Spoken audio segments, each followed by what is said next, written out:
আসসালামু আলাইকুম। আশা করি সবাই ভালো আছেন। আমি রিপন আল মাহমুদ ইতালি থেকে আপনাদের মাঝে নতুন আরেকটি ভিডিও নিয়ে। তো আজকে একটা বিষয় নিয়ে কথা বলি আপনাদের মাঝে। কন্টিনিউ করেন, বুঝতে পারবেন। আর যদি ভিডিওটি মনে হয় যে হ্যাঁ যুক্তিসঙ্গত, সেক্ষেত্রে একটা কমেন্ট করে যায়। ওকে। আমি মূলত হচ্ছে আছি ইতালিতে, জানেন। আমি একটা কি জিনিস কি জানেন, আমাদের এই যে আমি যেখানে আছি না, আমি কখনো এই দেশের মানুষের উচ্ছৃঙ্খল ভাবে কোনো কিছু করতে দেখি না, বা রাজনৈতিক বিষয় নিয়ে কোনো কিছু করতে দেখি না। যেখানে যাও, মানে এই কি বলবো, কোনো একটা আন্দোলন করবে, আন্দোলন করার মতো জায়গা আছে আলাদা। মানে একটা নীরব পরিবেশ, সেখানে গাড়ি টাড়ি চলে না। ওরা ওইখানে সবাই মিলে দাঁড়িয়ে দেখবেন যে আন্দোলন করতেছে।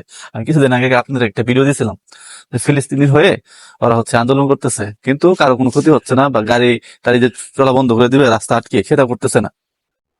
এই যে একটা রাজনীতির বিষয়, রাজনীতি মানে কি বলেন।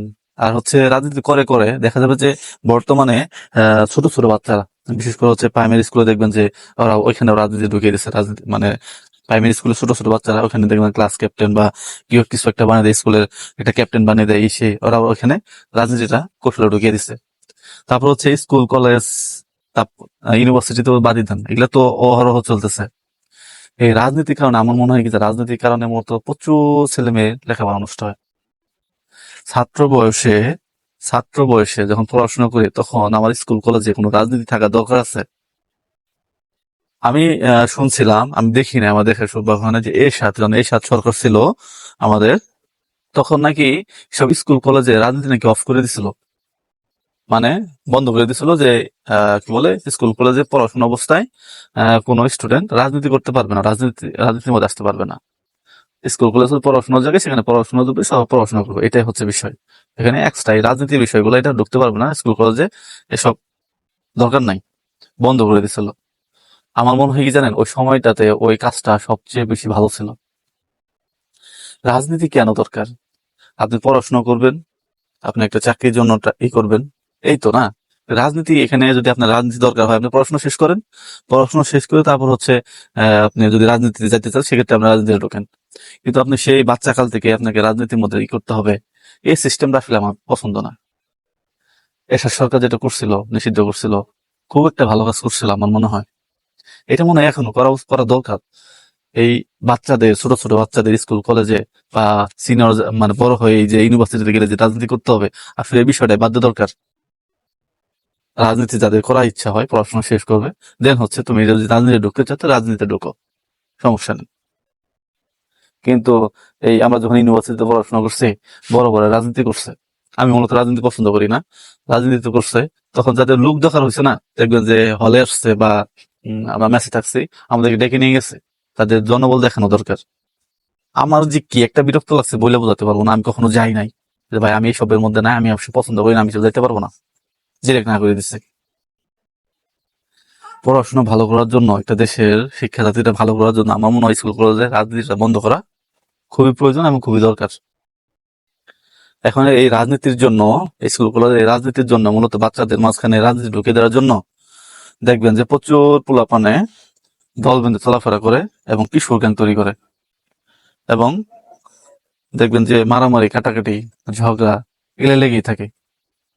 আর স্কুলে দেখবেন যে সব রাজনীতি করার জন্য যে একটা, মানে কয়েকজন ক্যান্ডিডেট থাকবে, ওই ক্যান্ডিডেটটা, মানে দেখবেন দু একটা তো ক্যান্ডিডেট থাকবে অবশ্যই, এবং জিতানোর জন্য দেখবেন এক একজনকে ভোট ভোট দেবে।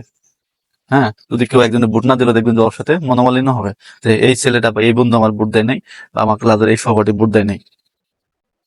এই যে স্কুল কলেজ থেকে তাদের মধ্যে এটা ঝামেলা তৈরি হয়ে গেল, ঝামেলা চলতে থাকলো। এটা শুধু স্কুল না, যে কোনো জায়গায় বলেন। আমার মনে হয় যে ছোট বাচ্চাদের বা স্টুডেন্ট লাইফ বা পড়াশোনার লাইফ যেটা, এই লাইফটাতে রাজনীতিটা না থাকা সবচেয়ে ভালো। তোমার রাজনীতি করতে চাইলে তুমি যে করো, তোমার পড়াশোনা শেষ করে গিয়ে, আর যদি তোমার মনে হয় যে হ্যাঁ তোমার আগে থেকে রাজনীতি করতে হবে, তাহলে তুমি পড়াশোনা বাদ দাও তুমি। আর পড়াশোনা বাদ না, তুমি পড়াশোনা করো এবং তুমি বাইরে গিয়ে তুমি রাজনীতি করো না, স্কুল কলেজে তোমার দরকার আছে। এই রাজনীতির তুমি না তাই সে নেতা সেই নেতা, তুমি স্কুল কলেজে সব খাটাতে পারো না। তুমি যেটা করবো তোমার বাইরে যে করো, তুমি স্কুল কলেজ থেকে ইউনিভার্সিটির বাইরে যে তুমি এটা দেখাও। আজকে ওটা কি দেখলাম, আজকে কোথায় যেন একটা ভিডিও দেখলাম, আপনি হচ্ছে এক ভদ্র মানে একটা ভাই রিক্সা নিয়ে ফ্লাইওভারে উঠছে, ফ্লাইওভারে রিক্সা নিয়ে যাইতেছে। তো কয়েকজন মিলে আটকাইছে। এখন তাকে অনেক কথা বলার পর সেটা সে মানতেইছে না। পরে সে বলতেছে, হ্যাঁ আমি ছাত্র দলের জয়েন্ট সেক্রেটারি, এই সেই। মানে এই যে, মানে আপনি আহ, মানুষ হিসেবে কি বা আপনার পরিচয় কি, আপনার নাম কি, আপনার বাবার নাম কি, সেটা বিষয় না। আপনার পরিচয় হইতেছে আপনি ছাত্র দল করেন, আপনার পরিচয় হইতেছে আপনি ছাত্রলীগ করেন, আপনার পরিচয় হচ্ছে আপনি শিবির করেন, আপনার পরিচয় হচ্ছে আপনি কি বলে এই যে ইসলামিক দল যেটাই হোক। মানে পরিচয় বলতে মানুষ বোঝে আপনি কোন দল করেন। আপনার পরিচয় দেওয়ার জন্য আপনি ছোটবেলা থেকে আপনার গায়ে একটা ট্যাগ লাগাইতে হবে যে আপনি কোন দল করেন, এটা হচ্ছে আপনার পরিচয়। মানে কিছু হইলে, কারোর সাথে দুটো কথা হইলে, আমার তুই চিনস, আমি এই দলের এই, আমি এই দলের সভাপতি, আমি এই দলের আহ এই কি, আমি এই অমুক হয়ে গেছি, এই হয়ে গেছি, সেই হয়ে গেছি। এই যে একটা পরিচয়। বাপ মার খবর নাই, বাবার নাম কি সেটা খবর নাই, দাদার নাম কি সেটা দরকার নাই। দরকার হচ্ছে আমি কোন দল করতেছি। আমি আমার মনে হয় এই রাজনীতিটা আসলে স্টুডেন্টদের মাঝে না রাখাই ভালো। তা আমার ভিডিও তো মানুষ তেমন একটা দেখে না। তো যদি মনে হয় যে আর যদি একজন দেখলে ভালো হয়, সেক্ষেত্রে হচ্ছে আপনারা ভিডিওটা শেয়ার করে দিবেন। আর রিকোয়েস্ট করে কি করবো, মাননীয় প্রধানমন্ত্রী হচ্ছে ডক্টর মুহিউদ্দিন ইউনূস স্যার, উনি তো অনেক ভালো লোক। যদি আবার সেই এরশাদের আমলের মতো হচ্ছে এই স্টুডেন্ট রাজনীতিটা বন্ধ করে দিত, আমার মনে হয় অনেক ভালো হতো। সবাই স্টুডেন্ট যারা আছে তারা আর অন্য কিছু বাদ দিয়ে লেখাপড়ার প্রতি মনোযোগী হইতো আর কি। তো ভালো থাকুন সবাই। যদি ভিডিও ভালো লাগে লাইক করে দেন, আর হচ্ছে শেয়ার করে দেন। আসসালামু আলাইকুম।